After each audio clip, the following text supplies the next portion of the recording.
All right, so today we're diving into something really profound. We're looking at an ancient answer from Jainism to one of the biggest questions out there. How do you find real lasting freedom? It all comes down to a path known as the Three Jewels of Liberation. At the very core of this whole philosophy is this huge central question. It's a quest that people have been on for literally thousands of years. How do you break free from that endless cycle of birth, death, and rebirth? It's a massive question, right? But what's cool is that Jainism offers this incredibly elegant and clear answer. And that answer?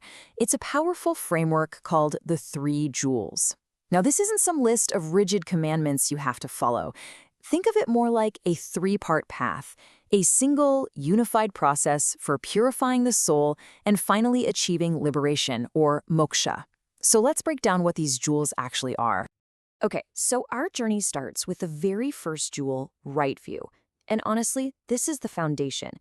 Everything else is built right on top of this. It makes sense, right? You can't even begin walking the path if you can't see where you're going. The proper term for this is samyak darshana, and what it really means is having this correct, unshakable belief in the fundamental truths of reality, just as they're explained in Jain teachings. It's all about truly getting the nature of the soul, of karma, and of the universe itself. Well, let's use an analogy. Imagine you're about to head out on a really tough journey. Well, right view, or samyak darshana, is like having a perfectly calibrated compass. It points you in the right direction from the get-go. It's the clear lens you need to see the world and your own place in it without any of the usual distortions.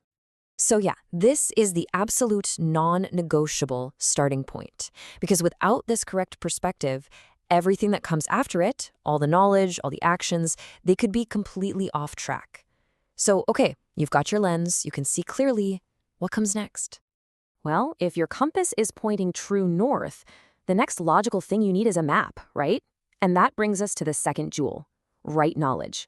Let's see how this builds directly on that foundation we just talked about. The Sanskrit term for this one is samyak jnana, and this is all about getting the detailed, correct understanding of those Jain principles you've already accepted with right view. It's about moving from just believing something to really understanding it, going deeper. And this is where that whole compass and map analogy just clicks perfectly. The compass, that's right view. It sets your overall direction. But the map, that's right knowledge. It shows you all the details, the mountains, the rivers, the tricky spots you need to look out for. It gives you the information you need to actually navigate the path. So you can see how this whole path is cumulative. It builds on itself. Right view gives you the perspective, and that perspective is what allows you to really get right knowledge. One just flows straight into the other. After all, what good is a map if you don't even know which way is north? Okay, so you've got your compass, you've got your map, you know where you're headed, you understand the terrain, so what's left to do? Well, you have to actually start walking, and that brings us to the final and definitely the most active jewel, right conduct. This is Samyak Charitra, and this jewel is all about putting everything, your view, your knowledge, into actual practice. It's where the rubber meets the road. It's the ethical, disciplined way of living that makes sure your actions line up perfectly with what you understand. And this really is the culmination of the whole thing. See, it's not enough to just believe the right things or to know the principles in your head. Right conduct is all about translating that internal understanding into your external actions. And this is done by following 5 key vows in daily life. Ahimsa, which is nonviolence towards all living things. Satya, or being truthful. Asteya, which means not stealing. Brahmacharya, self-control or chastity, and finally, aparigraha, which is non-possessiveness. All right, let's pull all of this together now. It's really tempting to look at these and think, okay, step 1, step 2, step 3. But that's not quite how it works. They're more like 3 sides of the same coin, 3 facets of one single unified path to liberation. Yeah, there are 3 distinct parts, for sure. But think of them like the 3 legs of a stool. What happens if you take one away? The whole thing just collapses. They only really work, they only have any power when they're all there together. Here's a really simple way to remember the whole process. First, you see the world clearly, with the right perspective. That clarity then lets you know its true nature.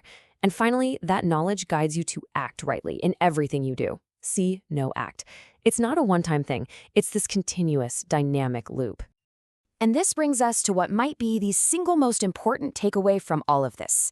The three jewels are inseparable. You have to cultivate and practice them all at the same time. The teachings say it perfectly.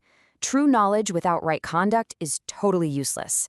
But right conduct without true knowledge is just blind. They are one unified journey.